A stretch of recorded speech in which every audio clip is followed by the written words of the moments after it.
made people aware that by getting involved, by speaking, taking a position, going to local meetings, you can make a difference. And the end result, naturally, would be the political process. I told the supervisor of the social services department in Appomattox we were going to put her out of business. And of course she laughed. She said, that'll be fine. You know, you'd be more enthusiastic if you know that it works. It really works.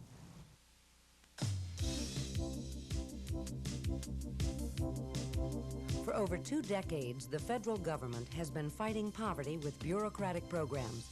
After a multi-billion-dollar effort, millions of Americans still live at a level of poverty commonly associated with third world countries. One of the worst areas is the region known as the Black Belt. Stretching across the 9 southern states from Virginia to Louisiana, the Black Belt includes 258 rural and urban counties with large black populations. Small farms are disappearing, and industry is bypassing the area for foreign sites. As a result, 44% of the South's black population remains desperately poor, still suffering the legacy of slavery. Conventional anti-poverty efforts have failed for 2 reasons. First, they have not created the structures for the poor to help themselves. Second, the programs are designed and controlled by people outside of the affected communities. The critical question is how to engage entire communities in the fight against poverty. And this is only possible if the people who live in the community build their own structure and leadership for providing assistance. Based on this idea, the National Association for the Southern Poor has created the Assembly. Working at the county level, the concept of the Assembly is based on an idea of Thomas Jefferson's. Among other improvements, I hope they will adopt the subdivision of our counties into wards. Each ward would thus become a small republic within itself, and every man in the state would thus become an acting member of the common government, transacting in person a great portion of its rights and duties, subordinate indeed, but important, and entirely within his competence. The wit of man cannot devise a more solid base for a free, durable, and well-administered republic. What we found that the Assembly helped develop and bring out new leadership by giving people who normally don't get up in front of groups or normally don't get involved in, say, the local government. Through the Assembly, they're able to come to meetings and participate. And not only participate in the Assembly meeting, then they start participating in other community organization meetings. And later on, it carried them to local government. I remember the black leaders in the county talking about the Assembly and attending the Assembly meetings. And I think the basic thing they got from the Assembly meetings, as I remember my mother and other people going, was a sense of focus, a setting of priorities and goals, and knowing where you want to go, knowing what things you want to do. What the Assemblies represented is that it built up a network of a local, I would say, manpower, local interest in county government. And it was an organization that existed throughout the county of Surrey. And with that network, you got people registered to vote, and these voters then made a difference in the local elections. The idea of the Assembly is simple. Similar to Jefferson's wards, each county or city is organized like a country. But instead of being divided into congressional districts, it's reduced to districts of 50 people. These districts are called conferences. Each conference has 1 representative, 7 committeemen, and 42 members. This arrangement is to assure an easy channel of communication without placing too much of a burden on one person. No person need be in touch with more than 7 other persons. Each representative is in contact with his or her 7 committeemen, and each committeeman is in contact with 6 other people. Each conference is represented in a central decision-making body called the Assembly. And our concerns at the moment consist of concerns for handicapped and for elderly and very low income. Now, I went to the Housing Assistance Office to get an assessment of the program to see if it was being, if we were able, the county itself, to take care of the needs of the county. And the information I got from Mrs. Wade was that we're not able to take care of a third of the requests that's coming in. The Assembly is designed to be a problem-solving body that can solve problems directly and develop programs that address the needs of the poor. It can do this because, first, it offers a structure of organization. Second, it provides a problem-solving mechanism. And third, the Assembly gets directly involved in developing programs that meet the needs of the people. Let's look at each. First, the basic structure permits communication of problems from an individual who may not know where to go for help. Thus, a channel of communication is established which permits the leadership, who cannot be in touch with masses of people directly, to reach them through their representatives. That was the main problem we had. We couldn't get our news out. But after the Assembly came, we were able, through the leaders, the community leaders, to touch all of the people on every road. Anything that's going on in the county that they have discussed in their meetings, they'll bring them back to us in our church services or our Sunday school or any other organizations in the county, and then we will discuss them. Second, the Assembly's problem-solving mechanism begins with the use of the problem sheet. A person having a problem fills out a problem sheet and lists the needs. The problem sheet is the only and sure way that we have of getting to you. The Assembly tries to reach everybody that they can, but I don't think there's nobody that ever filled out a problem sheet and sent to this Assembly. When we didn't get there, we react to the problem sheet. Now, we have had child abuse cases occurring in our school system, and one in particular where a principal slapped a special ed child, and we felt that was pretty bad. So the mother filled out a problem sheet, and we went on the case, and we took it as far as we could to the point where the superintendent came and apologized to us for what happened in his system. The third part of the Assembly is the development of programs fitted to the needs of the people. These are decided upon by the Assemblies themselves. These programs may be repairing roads or setting up a better education system. And at this time, there is no housing for handicaps in the county. There's very little for senior citizens. And the housing that is available, the cost is so high that if it's available, they're not able to live there because of the cost. After Assembly meetings, the representatives report back to their conference.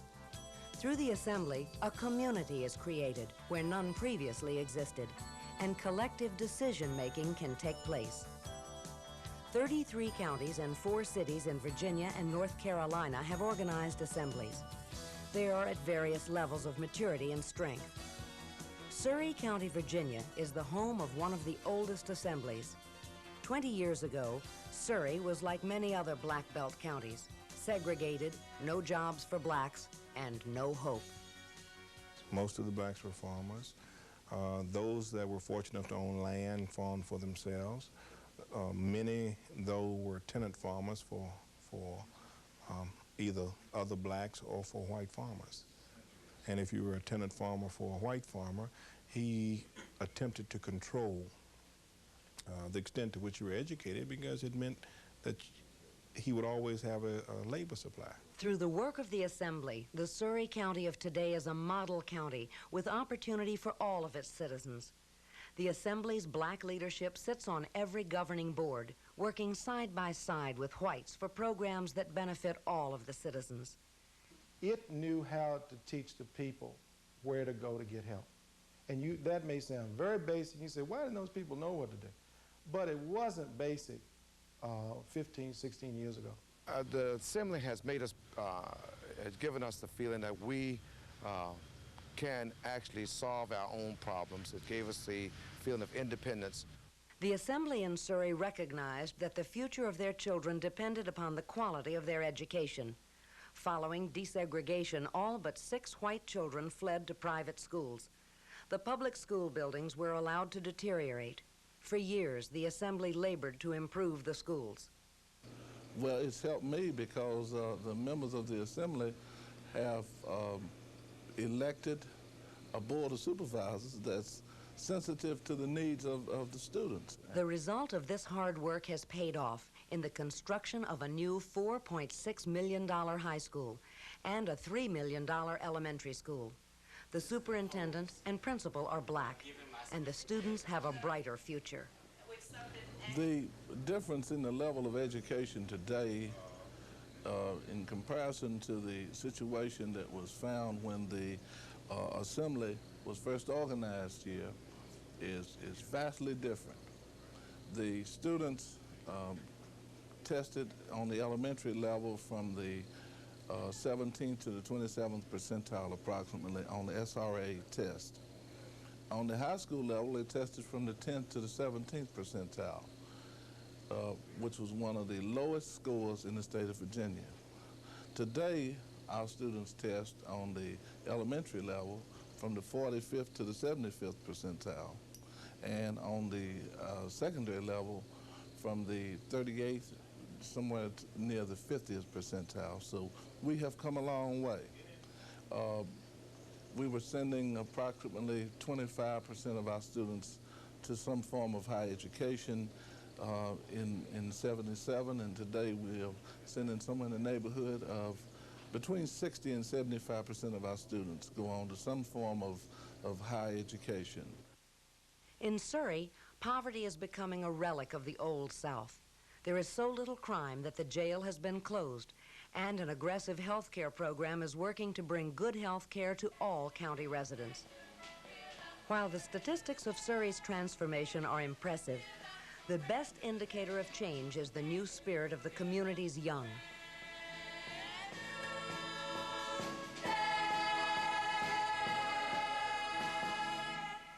In other southern counties, citizens are also hard at work using the Assembly structure to tackle their problems. We selected the senior citizens as a priority when we started out because we didn't have anything going here in Charlotte County for the senior citizens, and being newly retired, I was what you might say a senior citizen myself, so one of the first things we worked on was to bring this nutrition program for the elderly to the county of Charlotte. We bought a 44-passenger bus, and we equipped it with camper toilets so that they could ride around over the country, and we took them to such places as the Coliseum in Richmond, to the Ice Capades, Old Williamsburg, and anywhere, wherever they would like to go. And it was something that they needed because a lot of them were, what you might say, house-bound. They had no way of going. Well, here in Caswell County, we do have a housing problem here. We have a lot of people that is living in houses that has no restroom facilities and not even an indoor, no running water or anything of that nature. And two, here in Caswell County, that in the school systems that we have a problem about hiring on racial balance and things of that nature. And I feel that the Assembly could really help us get that solved. We set up a county-wide voter registration, and we conducted that for 2 years until we got every eligible person in the county registered, or almost all of them. That was terrific. And I've never seen any volunteers work so dedicatedly at a job. Among other things, we're going to build a community center. It'll be a place primarily for recreation, for training, teaching. It'll house a lot of the social service departments. We'll have workshops, etc., primarily for the elderly and the youth. We raise the money by holding raffles. picnics, singings, church programs, and individual contributions. The Black Belt is still an area of desperate poverty, an area where many of the residents have left for greater opportunity in the north, but many remain trapped. All of these Black Belt counties are potential locations for the assembly structure. Mr. C.C. Pettaway explains what can happen when people understand the power of the assembly. Then they had faith in themselves. Then they would tell their friends, it caught a fire, and went across our county.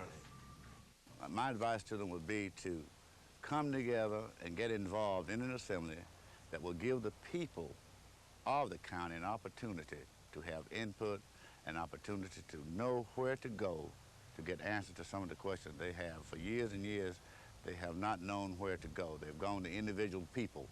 For an example, here in Roxborough, so many of them come to me for Social Security questions and questions on, just like we were talking about, sidewalks and water questions and things like that.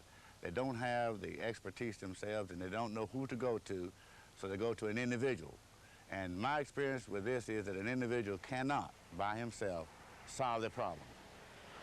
It has to be solved through a strong organization where people know that you have someone supporting you and you're asking the questions in the right way and you're going to the proper sources to get the answers.